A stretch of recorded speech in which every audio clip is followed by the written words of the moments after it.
additional $1,000 per child, you will go to from 14% grade to 28%. And if you're at 50%, you go to 64%. How many of our children who fail is at 40%, and that $1,000 would have carried them to 54%? US. Not being spent. We're being told that we have better things to do. The research says increasing spending up to $8,000 shows a clear impact, positive impact on education performance. However, having reviewed multiple countries, we see no evidence that after $8,000 there is satisfactory improvements. So basically they're saying there are improvements up to 8,000, and then the level of improvement not really, it taper off. After that now is an experience you create. But below that, you're getting the benefits. In purchasing power parity, that will be 3,547 US in Jamaica. Can we have it? Yes, yes. So we have to go in the max now. So in the US is 8,000, but the purchasing power of 3,000, yeah, we are going at the deep max now. Not no back of the class. So 8,000 US, 3,800 Jamaican can buy that. In the Jamaican context. You understand? Right. Yes, which is 3 times. So we just make sure we show that, because it's not as far as we think. But we know how to turn the hand make fashion. So I'm encouraging us to put 70% of what is needed. That will mean that we need another $53 billion in the budget. We just get $60 billion more. We just get 60 billion more because of the inflationary impact on GCT and other things. You know how much education get out of that 60 billion? 2 billion. 2 billion. So President, go down again, sir. Go down again. Go down again. Go down again, sir. However, we must also be concerned about the disparity between schools. So when we talk about funding schools, we have to also know that there are certain disparities that one must consider in the funding of schools. And I'm not speaking to alumni, because no minimum quality of education should be left to voluntary contributions by others. That must be budgeted. If I give Casey money, it might be for football or for track. The minimum experience should not be determined by if I feel to volunteer. But I'm going to use some schools in equal geographic space, because I start to wonder if it's the breeze. Make some of our children now go on. In equal geographic space, I see somebody on the wrong side of North Street present in the house. Oh, you like how we deal with Clarendon College the other day, quite nicely and quite beautiful. My God, stats needed we away, but no problem. In the vicinity that I went to school, North Street area, there's a Convent of Mercy, Alpha. The recent report suggests they have an 89% chance of getting 5 subjects. I think that deserves a round of applause for the girls and teachers of Alpha. St. George's have an 85%. I'm not so happy because Casey have an 83%. Holy Trinity have a 5. We were busy training. Holy Trinity have a 5.3% chance. Can you believe that? And what has always been crazy to me, within that space, Casey and George's have more support than Holy Trinity from the communities. When the communities' children mainly go to Holy Trinity. Imagine that, man. Casey gets support just because it is located near them. And them associate themselves with our victories. A brand. But where them children is going. That is why I must celebrate what I see Issa doing by separating the water cup from the manning cup. Giving these other schools a reasonable opportunity to create community connectivity. You know, schools like Campion. But look at this Senator's Place. Oh my God. No man, we're not showing the one them when they're up in a day. Because only 42 schools have over 50% chance. Of the 161 schools. Yeah, we don't want to show camera. So 133 to 161, this look like about 30 schools. 5.4, we now have to go through it. Look, Robert Lightburn had a 0. Trench Town at 0.8. Denham Town at 1.7. One of the schools on this list here, I went there to do some math classes. And when I reached a child 10 o'clock on a Monday, she had her head on the decks. Senator Samoud, I said, what's wrong? She said, sir, me have gas. You know what was gas? 10 o'clock on a Monday. It means not even a Sunday Monday. You know what was the worst part of the experience? All the other children knew the solution to gas. Drink a soda. The other children recommended a soda. That's why it hurt me to my core. Because when I am teaching in these schools, I see say hungry children cannot learn. Sometimes when we hear any couple of like how today, we feel like we want to faint.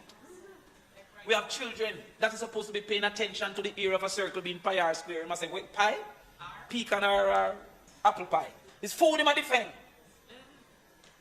And yet in this country, the school said them run out of money for school feeding.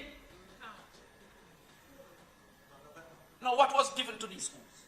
$100 and approximately $40 per lunch. $140 per lunch.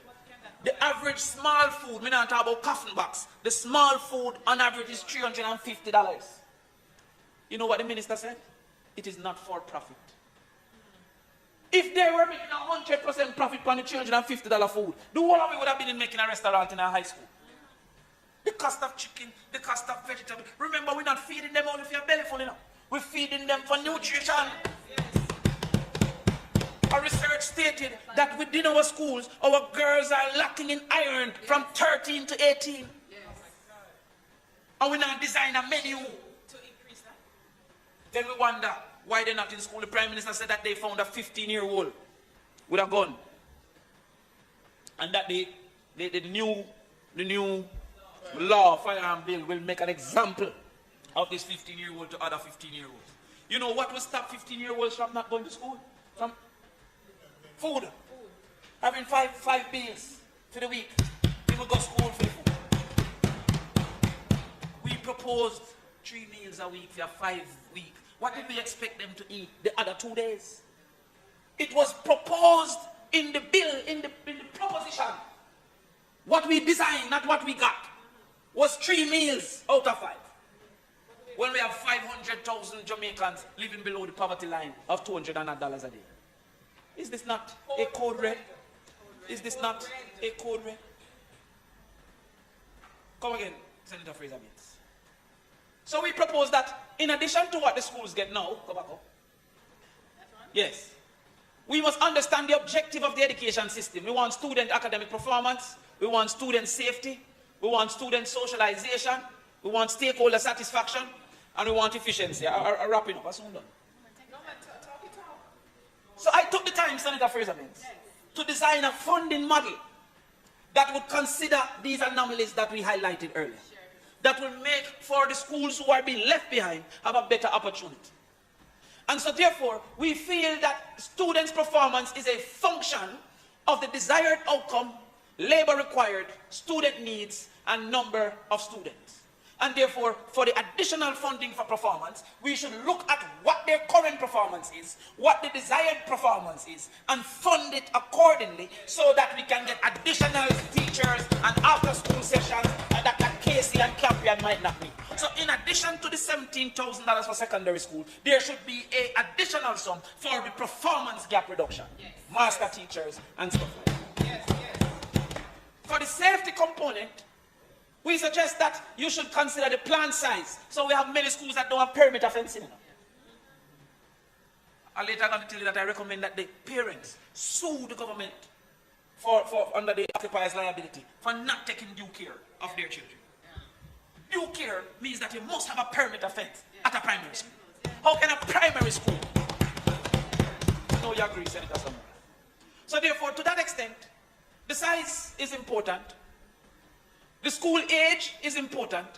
The community violence ratings is important.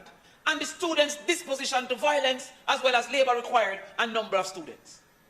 When a school like Arden have 28 clubs and societies, compared to a school we have 3 and 4, there's a need for greater intervention. If it's even to induce the teachers to take on some of these clubs. There's a need. But a lot of us think that school safety is only violence. It is not only violence, but also the school infrastructure. At the Carteret College, a child dropped from the second floor, injured herself because the railing, a board railing, broke apart. Senator Bunty, you know what I say? The president of the JHTA said in a recent conversation, Winston Smith, we have our schools, we have abundant schools, yet we expect schools that have been built from 1964 or earlier to operate and provide 21st century students and quality. That's what he said. He further asserted that dilapidated schools could only produce students of mediocrity. That's true. I think it was Senator Bunting that said something to me that really blew my mind. He said the school looked the same as when he went to school. No, you went to school all along? 50 years ago. You understand? No, but it's important to accept that what we were training for 50 years ago is not what we're training for now. And yet the training factory, which factory look the same? Which bank look the same? Which farm look the same? But our schools look the same. This is the code. So, Mr. President, I'd like to recommend that there was a loan of $43 billion that the government negotiated and had approved by the Chinese government to construct the Montego Bay bypass. You remember that? That loan that eventually they had to give China Harbour because it was so far ahead that China Harbour spent money already. And the Prime Minister, on his own volition, through his own decision, decided that he was no longer going to take the loan. And not sufficient conversation was had with the public. He said in his budget presentation, the Prime Minister stated, however, and I quote, the Ministry of Finance and Public Service sequentially indicated that Jamaica did not need to borrow from China to implement the project. We could finance this infrastructure development from our own resources. We're funding $43 billion. Let's come back to that. $43 billion from the budget. Now, when they are loan approved, when they decided that we had $43 billion extra, that we could no longer use the loan, did they not recognize that our schools were falling apart? So I'm recommending we go back to China, get the $43 billion and dedicate it to school infrastructure and infrastructure improvement. It is about removing a code red. Our schools, Mr. President, are falling apart, yet we're building $12 million signs. Our schools are falling apart, yet we are... Oh, that's about 17 million. The school's falling apart and we're spending money on money.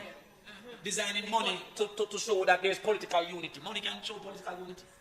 Where we get this money? Listen, man, the young people nowadays, they have a way to say, get rid of these people. They say, throw it in the trash. Throw this entire cabinet in the trash. Throw them in the trash. Exit, man. And send them. I'll always in here, keep them. The rest, throw them in the trash.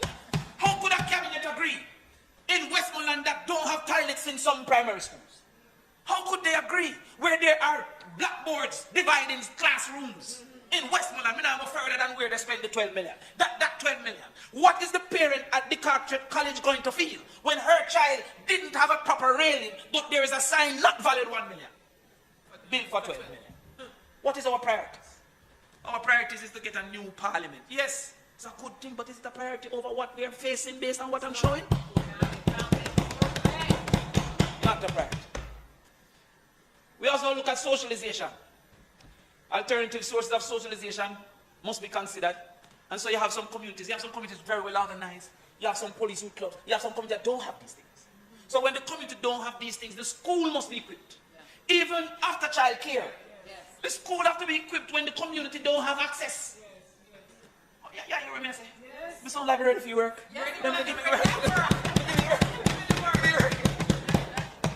Somehow we can just pick up a child and drop them off en route and then pick them up in the evening.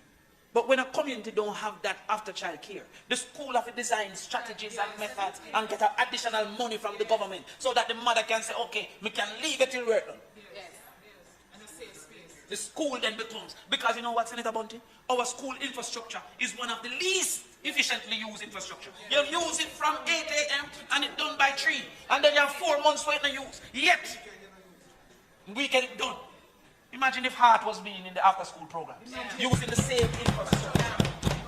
Imagine if you could go weekend Heart or weekend literacy. Imagine if we Jamaica Foundation for Lifelong Learning had weekend literacy. You imagine if we had mommy and me classes so that the parent and the child get the least use infrastructure. Just imagine. What do we have? What kind of thinkers? So we say we want some additional money for socialization. The outcome gap in this case is what the school is offering, and labor needs such as additional guidance counselors. Yes. You know, I talked earlier about all-age school. All-age school is one of the worst concepts in the world. The informative information presented in this video is motivational and is positively aimed at inspiring, educating and entertaining the viewers with the cutting edge of critical reasoning. If you enjoy the contents on the Black Radar YouTube channel, please consider subscribing to show your support. This is Motivational. We want to present to you a wholesome kind of level of consciousness right now. So subscribe and tell your friend them. This is Motivational.